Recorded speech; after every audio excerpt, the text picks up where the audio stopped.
Buenas, bienvenidos de nuevo a Hablando en Data. Hoy estamos aquí para hablar de ética y de datos.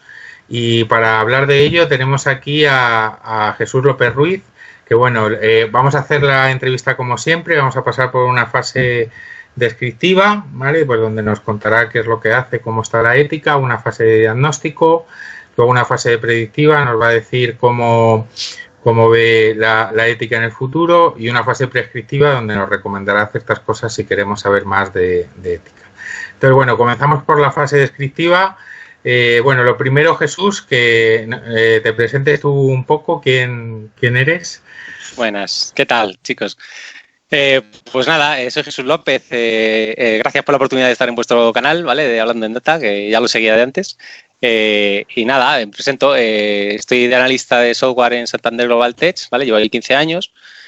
Y bueno, he pasado por diferentes fases trabajando con tecnología, siempre analizando software, ¿no? O desarrollándolo. Empecé durante unos 5 o 8 años en COBOL y luego en unas herramientas para desarrollar web, ¿vale? Entornos web. Estuve los últimos 3 años en el área de datos, ¿vale? Que ahí es donde estuve desarrollando mi carrera profesional en el área de, como ingeniero de datos, ¿vale? Y este año pues he cambiado de área dentro y ahora estoy en entornos cloud. Vale. Y bueno, dinos cómo descubriste el mundo de los datos. Bueno, pues a ver, me viene de la rama profesional, porque yo formativamente, pues de forma académica, estudié la licenciatura de Filosofía y en paralelo hice el ciclo formativo de grado superior de Telecomunicaciones. Pero claro, la filosofía no me dio por desarrollar mi carrera profesional hacia las humanidades, y entonces entré en Santander Global Tech tras hacer un máster de redes de programación y demás. Y realmente la cercanía con los datos la tuve tras hacer un máster en Big Data, ahora como 4 años, ¿vale? Entonces es cuando ya descubrí el potencial y el cambio de paradigma, ¿no? De análisis de datos que surgió a raíz de entonces. Y bueno, pues más o menos surgió ahí. La ética con los datos pues surgió de otra forma, ¿no? Básicamente la ética ya venía de la parte de filosofía y lo de los datos, pues al fin y al cabo, pues de trabajarlo en tu carrera profesional. Vale. Y bueno, ¿qué problemas actuales crees que hay alrededor de la ética y los datos? ¿Cuál es tu visión? Bueno, pues ahora últimamente me estaba formando un poco en esta línea, ¿vale? Y se ven varias falsas premisas, digamos, que hay que tener en cuenta a la hora de analizar datos para que, digamos, sean éticamente valorados o éticamente correctos, ¿no? Una de ellas, por ejemplo, sería que entender que la huella digital de los datos, ¿vale? Lo que se llama, pues eso, todos los datos que se recogen de las personas que están emitiendo datos, como quien dice, ¿no? Cada uno de nosotros con nuestros móviles, nuestros portátiles, estamos ingestando o ayudando a ingestar una serie de datos, pero hay que entender que eso no significa que sea representativo. Una cosa es, por ejemplo, hay zonas que no tienen acceso a móviles o no tienen las mismas personas, no tienen los mismos accesos a móviles o portátiles, y entonces estamos haciendo un poco análisis parcial con ellos. O sea, las conclusiones que sacamos de analizar estos datos no implican que sean realmente constructivas. Por ejemplo, en las zonas de Ruanda se intenta analizar datos, pero claro, los datos son de la gente que tiene móviles, tal, que son zonas más o menos ricas o zonas que más o menos tienen acceso a esto, pero no todo el mundo tiene, con lo cual estamos haciendo, no sé si me entendéis, pues un poco estamos haciendo un sesgo, ¿no? Una parcialidad de los datos. Eso sería un primer problema, ¿vale? En la ética. Otro sería, por ejemplo, pues entender que los datos, aunque nos ayudan a predecir ciertas cosas o nos dan probabilidades de que algo ocurra, aún así eso no significa que sea luego la realidad de las cosas que ocurre. Por ejemplo, hay muchos algoritmos en Estados Unidos que han desarrollado un montón sobre predicción de crímenes, ¿vale? Entendiendo que la base de datos que será muy potente, los datasets que tengan para analizarlos, pero claro, no se pueden decir luego que una persona tiene un 80% de probabilidades de que cuando salga de prisión vuelva a delinquir, porque los datos lo han hecho así, ¿vale? Se nos debe juzgar al fin y al cabo por lo que hacemos y no por lo que somos. Aunque se nos hagan perfiles, aunque se nos hagan, digamos, análisis y nos perfilen como tal, eso no significa que al final las personas sean atributos, ¿no? en un dataset o conclusiones de probabilidad. Por otro lado, también estará pues que los datos tengan, por ejemplo, un significado no significa que sean significativos.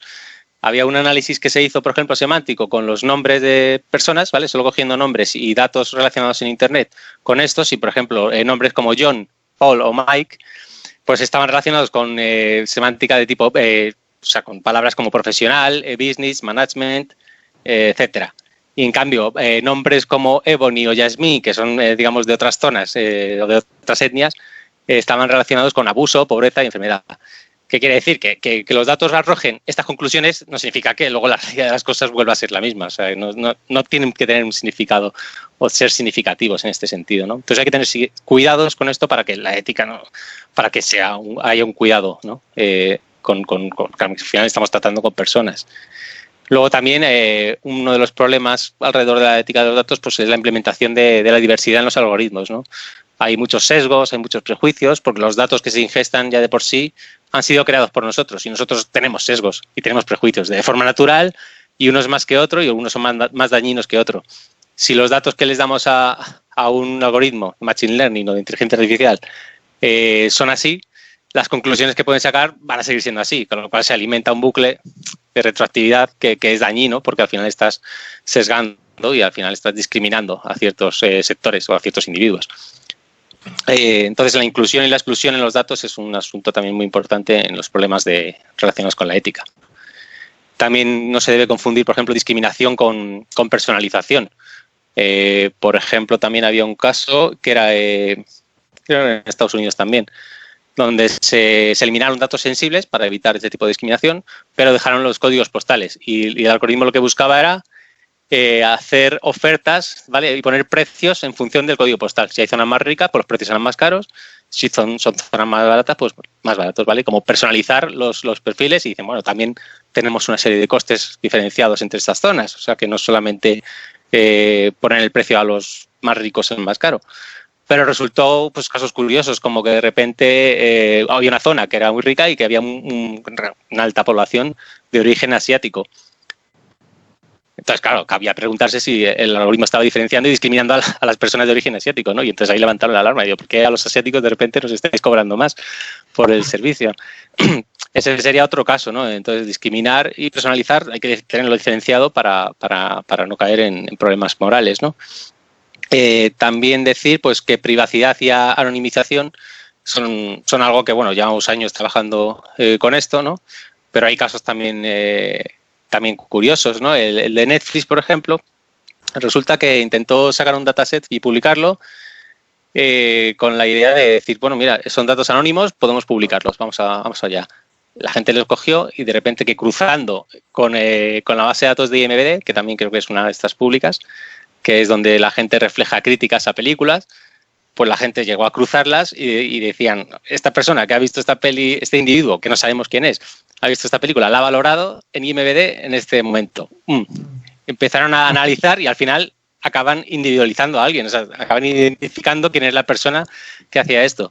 Y había otro caso más, un poco más enrevesado, que era con temas médicos, en plan un alcaide o un personaje político de Estados Unidos que al final se le identificó y acabaron sacando algo que no debería comunicarse, ¿no? Pues como las dolencias o los problemas médicos que tuviera esta persona.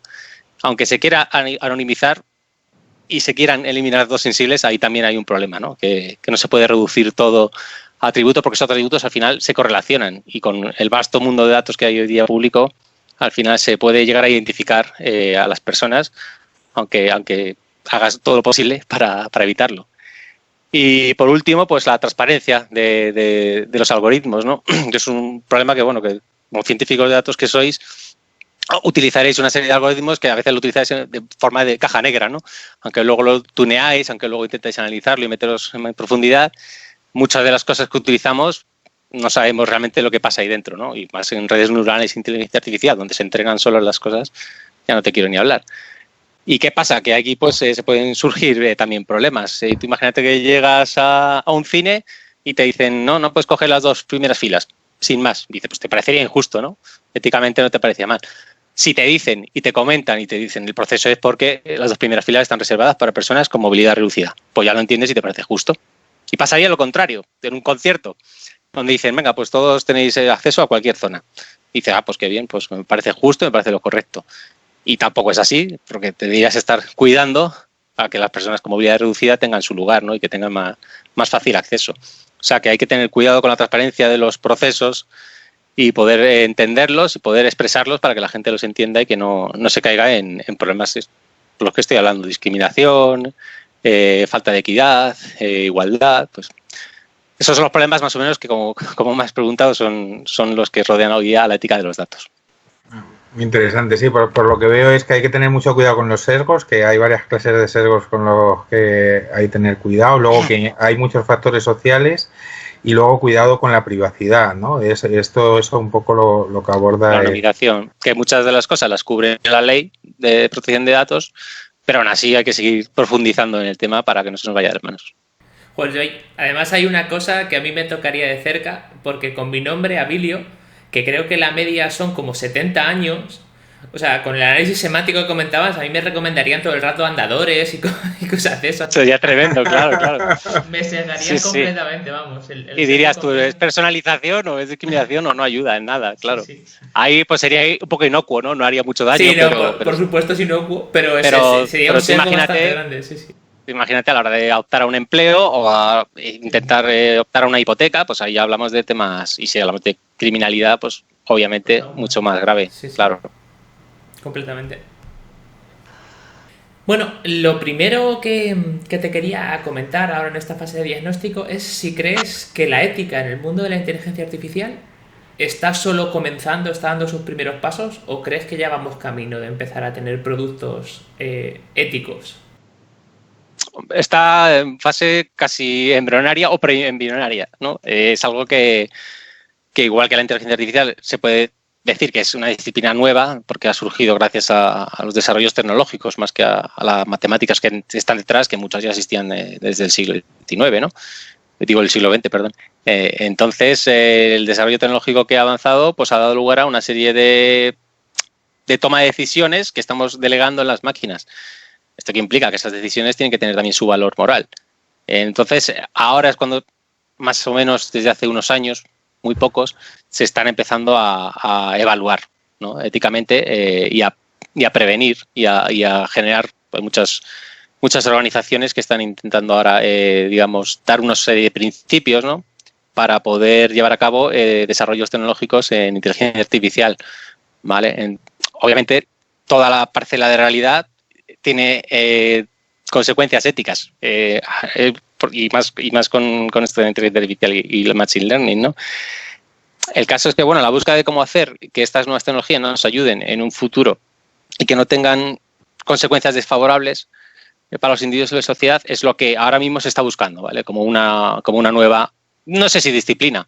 Te pongo un ejemplo. Cuando surgió el tema de la genética, ¿vale? Yo empecé el doctorado en bioética, pues con temas de genética, temas médicos, todo el desarrollo tecnológico que lo rodeaba y todos los avances en medicina, pues generaron una disciplina que se llama bioética y que lleva muchísimos años en desarrollo. Te hablo de finales del siglo XX y bueno, ya hoy día continúa, ¿no? Habla de trasplantes, habla de eutanasia, de todo lo de estatutos del embrión. Pues con la inteligencia artificial y con los desarrollos tecnológicos pasa un poco de lo mismo. Están empezando a cuestionarse de forma moral estas consecuencias.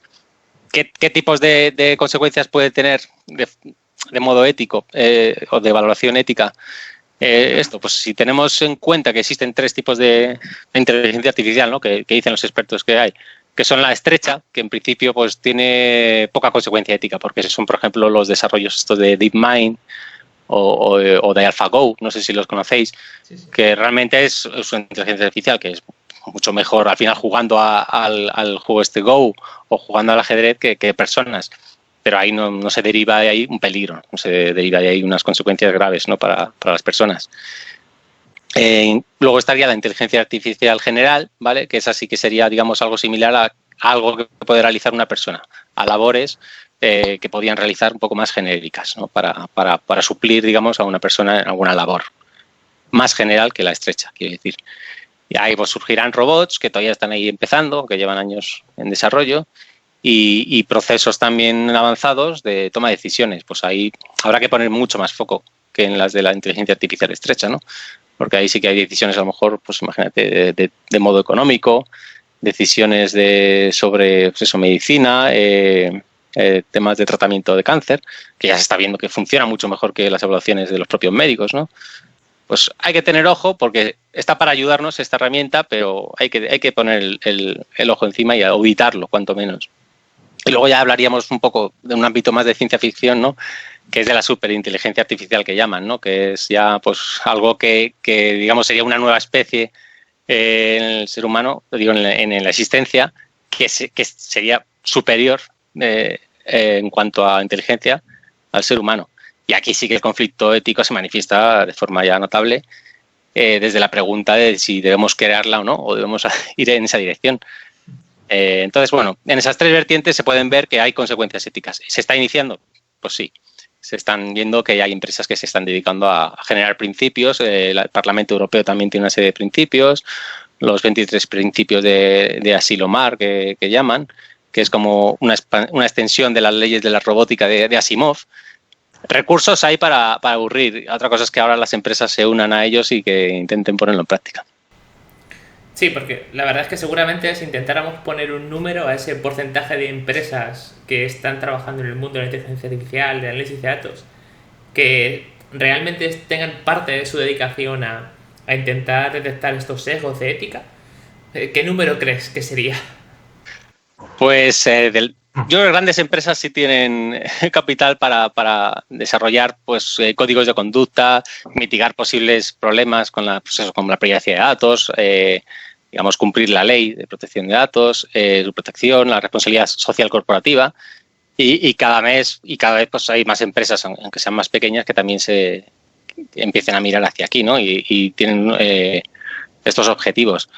Lo que hay menos son empresas que, digamos, que buscan ya como objetivo primordial un impacto positivo en la sociedad. Eso hay menos.